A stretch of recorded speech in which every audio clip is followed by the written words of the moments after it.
Good evening. My name is Allison Davis, and I will be presenting for you my workplace problem.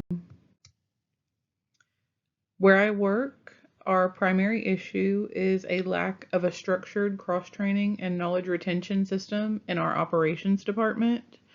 There is currently no structured cross-training or knowledge retention system in our operations department. This means that critical skills are concentrated with a small number of employees. Absences or worse, turnover creates immediate production disruptions. Our informal, undocumented training drives inconsistency. Our new hires face extended onboarding and uneven skill transfer if they really get onboarded at all. And our operational knowledge leaves our organization with staff that leave or change departments within our company often. And why is this important? Production delays happen when key employees are unavailable, whether they have left our company or whether they are on PTO. Workflow bottlenecks are often tied to single person dependencies. There may be only one person that knows how to operate a certain machine or has a specific skill. We have increased workload stress and burnout for our experienced staff that are constantly turned to whenever we have issues. We have inconsistent training outcomes across different teams in our operations group. We have elevated operational and continuity risk for our business. And additionally, we are constantly in a reactive problem-solving mode that could be replaced by proactive capability building. Initially, I performed a root cause identification using fishbone analysis, identifying our problem, and found that I was looking at a problem driven by systemic gaps specifically, not individual performance, that our over-reliance on undocumented knowledge was a huge part of the issue, and that our lack of standardized procedures and workflows directly contributes to this continuing. Our inconsistent onboarding and training practices are a direct reflection of where we sit currently. And we have a reactive management approach to skill development, which means employees are constantly in a lurch and forced to be reactionary instead of constantly building on their skill sets and empowering one another. And our turnover and workload pressure simply accelerate knowledge loss instead of retention.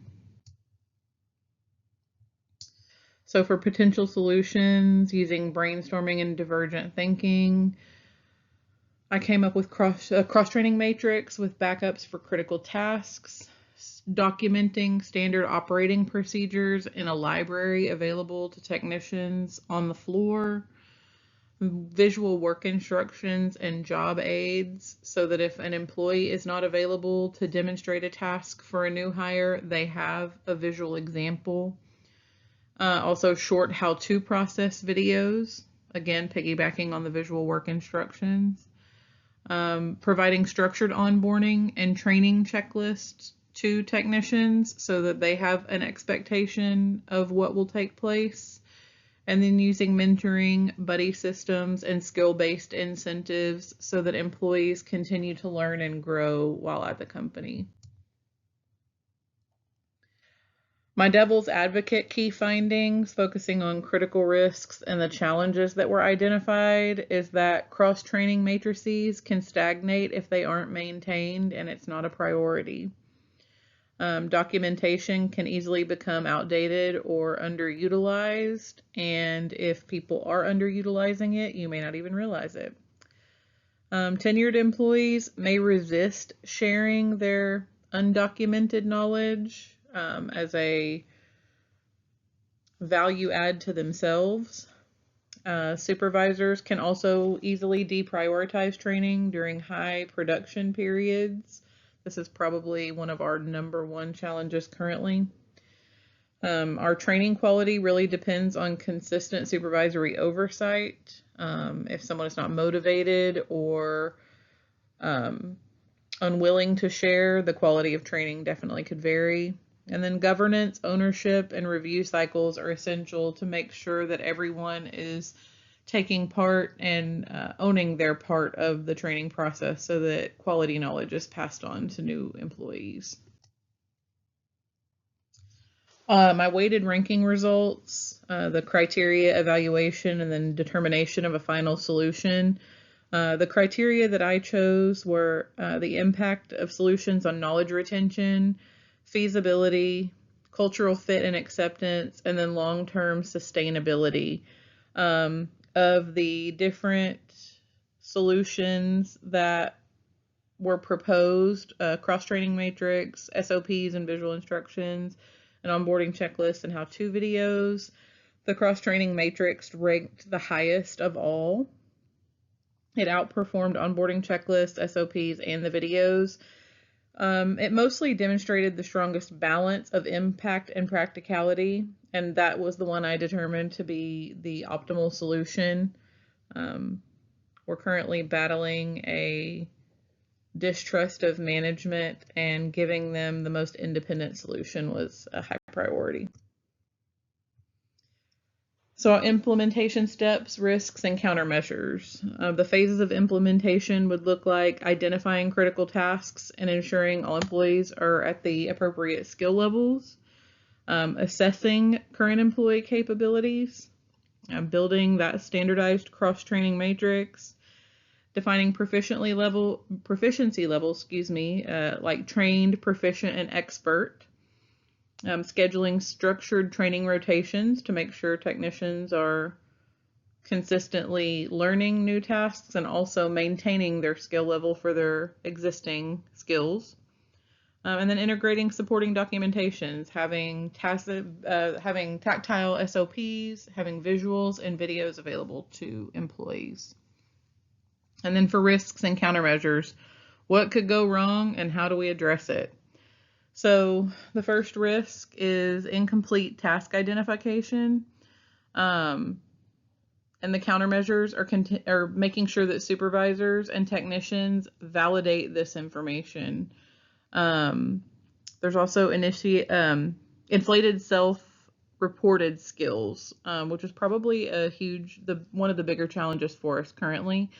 And once we have, defined skill levels, a hands-on skills verification will be incredibly important in determining which technicians are truly qualified to pass on knowledge.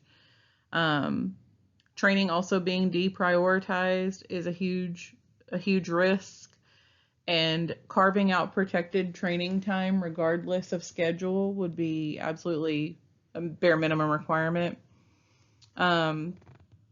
The matrix becoming outdated is also a huge concern, and scheduling quarterly reviews and assigning personal ownership of that matrix is the best way I found to prevent that.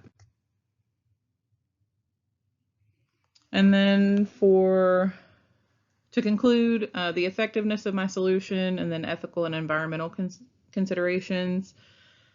So the effectiveness of my solution, why does this work? I feel like it addresses the root causes that I identified earlier in my analysis. It reduces specific point of failure dependencies and improves workforce flexibility and continuity. It supports consistent onboarding and skill development. It aligns with evidence-based organizational practices, and it also is a strong solution quality and has high acceptance. As far as ethical and environmental considerations, what does responsible implementation look like? I feel like responsible implementation promotes fair and transparent access to knowledge, no gatekeeping allowed. It reduces gatekeeping and replacement anxiety. It supports learning, not being surveilled or punished for a lack of knowledge. It also requires ethical use of documentation tools, ensuring employees are focused on the task at hand. It also has minimal environmental impact through digitized materials. Printed SOPs are an option, but the goal would be to have everything fully digital on tablets. And it, in the end, improves morale, confidence, and collaboration by allowing technicians to demonstrate the skills that they've learned and empower their colleagues with their knowledge.